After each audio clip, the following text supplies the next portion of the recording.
What's the evidence of alignment? The evidence is emotion. And of course, we would say alignment is happening anytime you're not feeling negative emotion. In other words, contentment is evidence of alignment. Passion is evidence of alignment. Enthusiasm, bouncing off the wall enthusiasm, yes. Eagerness is. That feeling of exuberance, it's that feeling of yes, it's that feeling of well-being. All of that, those are evidence of alignment. You can't always be there. Is your question, should I always be there? No. If that were the case, you would have stayed here with us.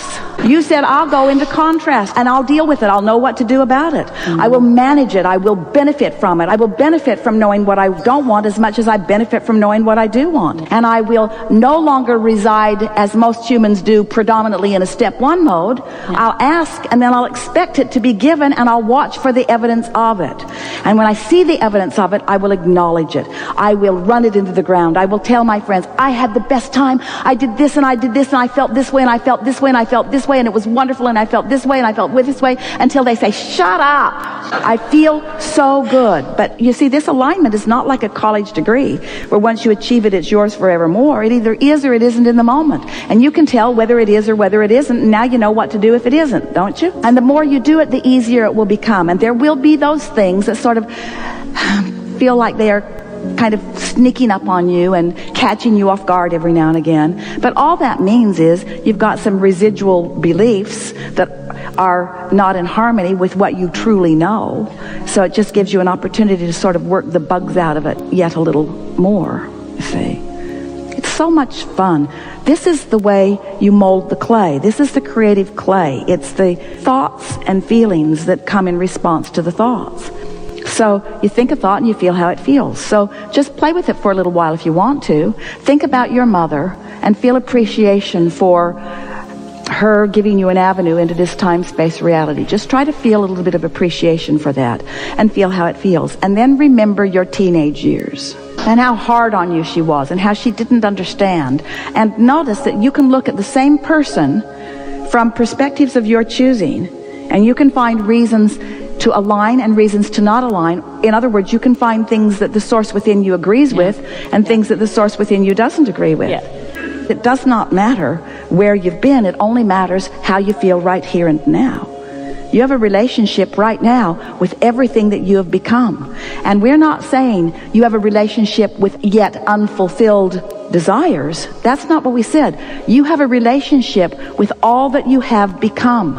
That means all of those relationships and all of those manifestations and all of those creations, all of that abundance, all of that wealth, all of that sense of well-being, all of that sense of recognition, all of those future projects, all of those relationships, all of those families that you feel are in your future, all of those things that you often feel are unfulfilled are not only not yet fulfilled, you have already become them vibrationally.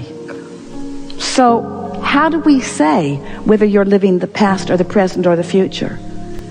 When you're in alignment with what's in your vortex, you're living what you could call future manifestations, but they don't feel like future manifestations because in your vibrational harmony with them, you feel as if you will feel once they have manifested. That's the thing that we would most like you to take with you. We would like you to take a sense of ownership of that which has already become, so that you could then enjoy the surprising and delightful ways that what has already become begins playing out in your experience. We would like you to feel your abundance so that you recognize it as it flows to you. We would like you to feel your intelligence so that you could recognize it as the clarity comes.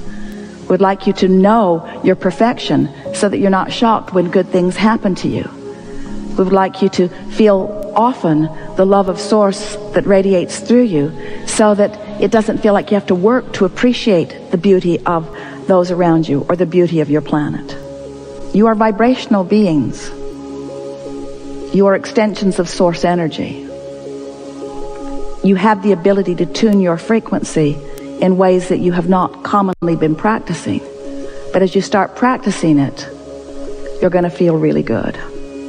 Do you know that you are the creator of your own reality? Do you believe that you can do something about the vibration that you are offering? Are you happy about the emotions that let you know what you are doing with the vibration of your being? Do you know that there are two ways to know what's manifestationally in your future?